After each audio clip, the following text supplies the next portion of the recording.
तो इस बीच मुख्यमंत्री शिवराज सिंह चौहान क्या कुछ कह रहे वो आपको सुनवा देते हैं।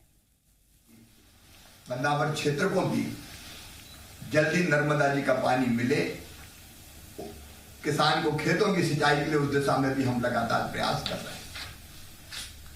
मध्य प्रदेश में हमने कोशिश की कृषि का उत्पादन बढ़े, उत्पादन की लागत घटे, उत्पादन के ठीक दाम मिले। उसके लिए अनेकों कदम उठाए, उसके बारे में आज मैं विस्तार से नहीं बोलूंगा, लेकिन उन कदमों का ही परिणाम है 0% ब्याज पे कर्जा देने जैसी अनेकों योजनाएं। उसी का परिणाम है कि कृषि उत्पादन के क्षेत्र में आज मध्य प्रदेश लगातार 7 साल से कृषि कर्मण अवार्ड जीत रहा है। कृषि के क्षेत्र में हम सर्वश्रेष्ठ काम कर रहे हैं। 11 जलवायु क्षेत्र मध्य प्रदेश में।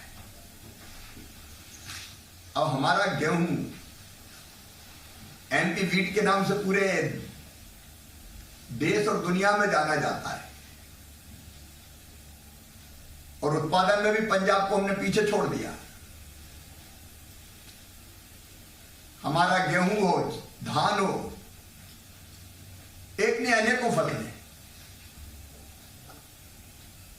दलहन की फसल हो, तिलहन की फसल हो। अब सोयाबीन के उत्पादन में भी मध्य प्रदेश नंबर 1 पर है। दलहनों में चाहे चना हो, मसूर हो, सब्जियां हो, औषधि पौधे हो, फल हो, मध्य प्रदेश आज प्रमुख उत्पादक राज्य बन के उभरा है। सोयाबीन को हम पीला सोना कहते हैं। एक जमाने में सोयाबीन ने मध्य प्रदेश के किसानों की आर्थिक हालत को बदल के रख दिया था। बीच में थोड़ी दिक्कत आई दोनों तरह की। एक, सोयाबीन की फसलें खराब हुई लगातार। अब उस क्षेत्र में भी सोयाबीन की फसलें खराब ना हो तो बीज उपचार से लेकर बाकी जो उपाय किए जा सकते हैं कृषि विश्वविद्यालय को भी कहा गया है। दूसरे बीच में उत्पादन घटा भी, और उत्पादन घटने के साथ साथ कीमतें भी घटी। उसके बीच में आपको याद होगा एक भावांतर भुगतान योजना लाए थे, ताकि मिनिमम सपोर्ट प्राइस और बाजार मूल्य का जो अंतर है वो किसानों को हम सीधे दे दें। उसके कारण सोयाबीन का रकबा भी प्रभावित हुआ। लेकिन आज मैं आईबी ग्रुप को सुन रहा था, उन्होंने आश्वस्त किया कि अब सोयाबीन के ठीक दाम मिलेंगे, न्यूनतम समर्थन मूल्य से ज्यादा मिलेंगे। और राजवर्धन जी कह रहे थे कि तेल भी सस्ता मिलेगा।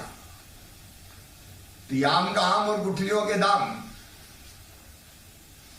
उस तरह का ये प्रयास है। सोया इंडस्ट्री को हमको फिर से खड़ी करना है, और उसमें बदना वर्ग को जो आज सौगात मिली है उस दिशा में एक बड़ा कदम है। ये आपका एकीकृत सोया प्रसंस्करण और पशुधन फीड संयंत्र, ये दोनों काम करेंगे।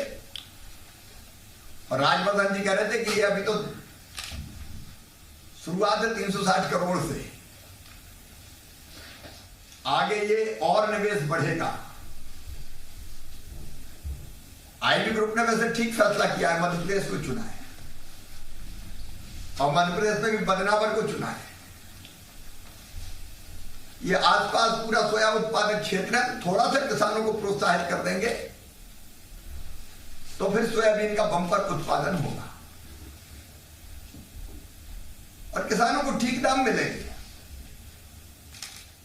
तो निश्चित तौर पर सोया का उत्पादन बढ़ेगा। ये सोया प्लांट इसलिए भी जरूरी है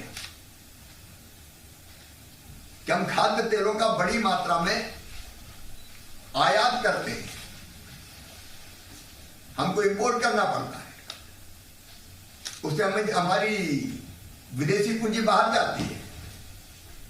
अगर हमारे यहीं पर्याप्त तेल का उत्पादन होगा तो शुद्ध खाद्य तेल मध्य प्रदेश सहित अपने देश को मिलेगा। और इस दृष्टि से इस इकाई को मैं बहुत महत्वपूर्ण मानता हूं। मध्य प्रदेश निवेश के लिए सर्वाधिक उपयुक्त राज्य है और मुझे बताते हुए खुशी है कि कोरोना काल में भी लगातार अलग अलग औद्योगिक ग्रुप्स मध्य प्रदेश में निवेश कर रहे हैं। इसी साल अगर देखें तो दिसंबर तक, अप्रैल से दिसंबर तक 27,856 करोड़ रुपए का निवेश मध्य प्रदेश की धरती पर आया और ये लगातार जारी है। तो अब कृषि प्रधान राज्य तो थे ही, अब कृषि से हम उद्योगों की तरफ बढ़ रहे हैं और उद्योगों में भी फूड प्रोसेसिंग, किसानों का जो कच्चा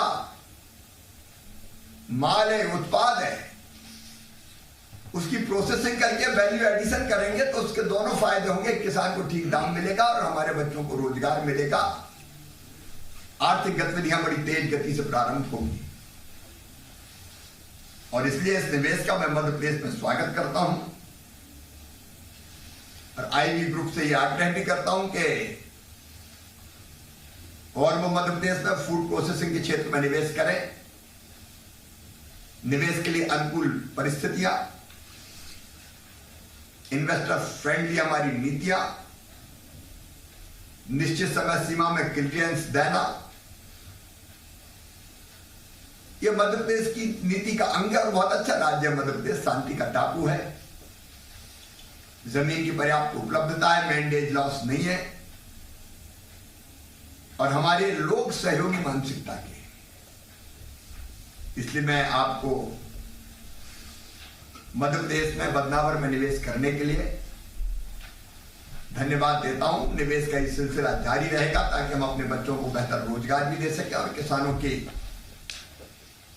आय को, माननीय प्रधानमंत्री जी का जो संकल्प है दुगनी करने का, तो दुगनी करने का संकल्प पूरा तभी होगा जब हम ये फूड प्रोसेसिंग और वैल्यू एडिशन का काम कृषि के उत्पादन के साथ साथ करेंगे। एक बार फिर कार्यक्रम में उपस्थित सभी भाई और बहनों को मैं प्रणाम करता हूं। एक आग्रह के साथ कि भैया मास्क का उपयोग जरूर करो। कोरोना बढ़ रहा है, हमने अभी प्रतिबंध ज्यादा नहीं लगाए, नाइट कर्फ्यू लागू है, स्कूलों में बच्चे 50% जाएंगे ये हमने तय किया है, बड़े मेले नहीं होंगे ये हमने तय किया, लेकिन सावधानी रखना जरूरी है ताकि हम संकट से बच सके। मुझे पूरा विश्वास है कि हम सावधानी के तमाम उपाय करके और टीकाकरण के मामले में मध्य प्रदेश ने रिकॉर्ड स्थापित किया है। हमारा पहला डोज, दूसरा डोज लगभग पात्र आबादी को हम लगा चुके हैं। बच्चों का वैक्सीनेशन 15 से लेकर 18 साल का हमारा तेजी से चल रहा है, 15 तक उसको भी पूरा कर डालेंगे। तो आपके यहां भी अगर कोई बच्चे रह गए हो तो 15 से 18 साल की उम्र के बच्चों का वैक्सीनेशन का काम पूरा हो जाए ताकि हम कोरोना से सुरक्षित रह सकें। आप सबको बहुत बहुत धन्यवाद, प्रणाम, नमस्कार। तो मुख्यमंत्री शिवराज सिंह चौहान को सुन रहे थे आप, जिन्होंने कहा कि कृषि के क्षेत्र में मध्य प्रदेश लगातार आगे बढ़ रहा है। साथ ही उन्होंने कहा कि अधिकारियों को निर्देश दिए गए हैं ताकि वो आंकलन कर सके कि आखिरकार ओलावृष्टि से कितना ज्यादा नुकसान किसानों को पहुंचा है, लेकिन सरकार लगातार कृषि क्षेत्र में किसानों के लिए बेहतरी का काम करे। साथ ही कहा कि फूड प्रोसेसिंग यूनिट्स को जैसे जैसे सरकार लगाएगी उससे डबल मुनाफा किसानों को पहुंचेगा और यही उद्देश्य भी सरकार का है ताकि किसानों को ज्यादा से ज्यादा फायदा हो सके, किसान ज्यादा से ज्यादा लाभान्वित हो सके। तो अधिकारियों को निर्देश दिए गए हैं ताकि किसानों को जल्द से जल्द मदद मिले, ये भी उद्देश्य सरकार की तरफ से किया गया है। तो ओलावृष्टि से प्रभावित किसानों के साथ सरकार खड़ी है। मुख्यमंत्री शिवराज सिंह चौहान की तरफ से कहा गया अधिकारियों को सर्वे कराने के निर्देश दिए हैं ताकि जो नुकसान किसानों को ओलावृष्टि बारिश की वजह से हुआ उस नुकसान की भरपाई सरकार कर सके। और इसके साथ ही उन्होंने ये भी कहा कि किसान लगातार बेहतरी का काम कर रहे हैं और साथ ही सरकार उनके साथ खड़ी है। किसी तरह से भी फूड प्रोसेसिंग यूनिट्स ज्यादा से ज्यादा प्रदेश में लगे तो किसानों को डबल मुनाफा हो, इसका भी उद्देश्य सरकार का है। खबरों में बने रहने के लिए आप हमारे फेसबुक, ट्विटर, इंस्टाग्राम पेज को फॉलो कर सकते हैं और ताज़ा अपडेट्स के लिए हमारे YouTube चैनल जी मध्य प्रदेश छत्तीसगढ़ को सब्सक्राइब कर सकते हैं। बेल आइकन दबाना बिल्कुल ना भूलें।